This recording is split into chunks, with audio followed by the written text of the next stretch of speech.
खबर हरियाणा से निकलकर सामने आई है, जहां पर अंबाला में गिरफ्तार आतंकियों के द्वारा बड़ा खुलासा किया गया। हनुमानगढ़ सहित कई शहरों में धमाके की साजिश थी। समय पर आरडीएक्स नहीं पहुंचने से प्लान फेल हो गया, नाकाम हो गया। तीनों आतंकी बाइक से आईईडी लेकर अंबाला पहुंचे थे और तीनों आतंकियों को हरियाणा एसटीएफ ने गिरफ्तार किया था। हरियाणा के अंबाला में गिरफ्तार 3 आतंकवादियों ने सनसनीखेज खुलासा किया है कि उनकी योजना हनुमानगढ़ सहित देश के कई शहरों में बम विस्फोट की थी। आतंकियों ने पूछताछ में बताया कि उन्होंने करीब 5 दिन तक हनुमानगढ़ में आईईडी के पार्सल रखे थे और आरडीएक्स भी हनुमानगढ़ पहुंचना था। संबंध में हमारी जो अंबाला में जो अधिकारी हैं उनसे बातचीत हुई है। हमारी टीम वहाँ कैंप भी कर रही है। हमारे उच्च अधिकारियों की जो टीम है वो गई है वहाँ पर। जिले के जो डिप्टी एसपी लेवल और जो अधिकारी हैं की टीम गई है, वो वहाँ वेरीफाई कर रही है तथ्यों को। प्रथम दृष्टया ये बात आई है कि इस तरह का कोई मूवमेंट हुआ है। अभी जब इनसे पूछताछ हो जाएगी डिटेल में और कुछ चीज़ें वेरीफाई होंगी, फिर हमारे द्वारा कार्रवाई की जाएगी। अभी भी हम अपने स्तर पर सीसीटीवी और जो चीज़ें हैं हम लोग वेरीफाई कराने का प्रयास कर रहे हैं। पूरा हमारा प्रयास है कि इस मामले का जल्दी जो खुलासा होगा।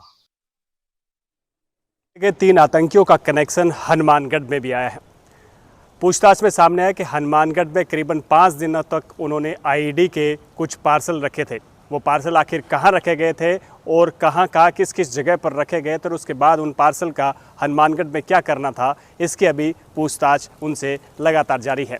एसपी हरिशंकर ने बताया कि इस संबंध में जब वहां के एसपी से संपर्क किया गया तो उन्होंने बताया कि ये 27 तारीख से लेकर 3 तारीख तक उन्होंने आईईडी जो है पार्सल जो है हनुमानगढ़ रखने की बात कही है। हालांकि आईईडी पार्सल कहां रखे गए और किस रूप में थे उसको लेकर अभी तक पूरी बात सामने नहीं आई है। इसके साथ ही एसपी हरिशंकर ने यहां से एक टीम भी रवाना की है जो उन तीनों आतंकियों से पूछताछ करेगी।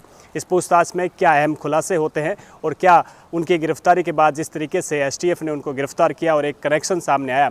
बताया जा रहा है कि पाकिस्तान में बैठे एक आतंकी ने उनको टारगेट दिए थे। टारगेट राजस्थान के हनुमानगढ़ से लेकर और पंजाब, हरियाणा और कई इलाकों में उन्होंने एक साथ आईईडी और आरडीएक्स से ब्लास्ट करने थे। अब इस मामले में पूछताछ की जा रही है और पूछताछ के बाद कई अहम खुलासे हो सकते हैं। कोर्ट में पेश करने के बाद जो है पुलिस ने जहां 10 दिन का रिमांड मांगा था, वहां पर कोर्ट ने उन्हें 7 दिन का रिमांड दिया है। इस 7 दिन के रिमांड के दौरान कई अहम खुलासे होने की उम्मीद है। वहीं पाकिस्तान का कनेक्शन भी सामने आने की अंदेशा जताया जा रहा है, क्योंकि उनका कनेक्शन जो था वो सीधे तौर पर पाकिस्तान में बैठे एक आतंकी से था। उस आतंकी को व्हाट्सएप के जरिए कुछ वीडियो फोटोज़ भेजने की जानकारी भी सूत्रों से सामने आई है। अब इस मामले में पूछताछ की जा रही है और पूछताछ के बाद ही अहम खुलासा होगा कि हनुमानगढ़ में किस तरीके से उन्होंने आरडीएक्स मंगवानी थी और ब्लास्ट करना था।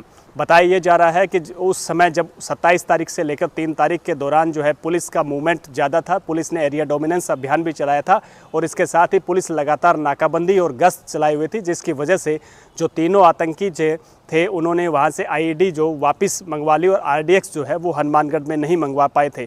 पुलिस की सतर्कता की वजह से वो आरडीएक्स हनुमानगढ़ में नहीं मंगवाने की वजह से यहाँ पर ब्लास्ट होना जो था वो कहीं ना कहीं वो नहीं कर पाए और नाकामयाब रहे। विफल होने के बाद उन्होंने यहाँ से आईईडी वापस जो है अंबाला की तरफ ले गए और अंबाला में एसटीएफ की उन पर सूचना होने की वजह से एसटीएफ ने उनका पीछा कर जब उन्हें गिरफ्तार किया तो उनके पास से ये सारी जानकारी बरामद हुई है। हनुमानगढ़ से मेरे सहयोगी जसविंदर के साथ कुलदीप शर्मा।